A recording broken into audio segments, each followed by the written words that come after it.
చాలా హెల్తీగా అంతే టేస్టీగా అప్పటికప్పుడు రాగి రొట్టెని చాలా సింపుల్గా బిగినర్స్ కూడా ఎలా ప్రిపేర్ చేసుకోవాలో ఈ వీడియోలో చూద్దాం.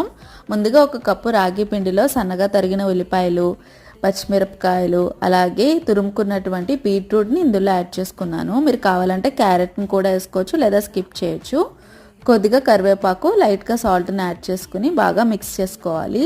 వన్స్ మిక్స్ చేసుకున్న తర్వాత కొద్దిగా నార్మల్ వాటర్ని యాడ్ చేసుకుంటూ దీనిని సాఫ్ట్ డౌ కింద ప్రిపేర్ చేసుకుని పెట్టుకోవాలి. ఇప్పుడు ప్యాన్ మీద ఒక స్పూన్ ఆలివ్ ఆయిల్ వేసుకుని బాగా స్ప్రెడ్ చేసుకుని ముందుగా మిక్స్ చేసుకున్నటువంటి డౌని దీని మీద స్ప్రెడ్ చేసుకుని లైట్గా కాలేటట్టుగా చిన్ని హోల్స్ని పెట్టుకుని పెనం మీద లో ఫ్లేమ్లో రెండు వైపులా 5 నిమిషాల చొప్పున ఒక 8 నుంచి 10 నిమిషాల వరకు బాగా కాల్చుకోవాలి.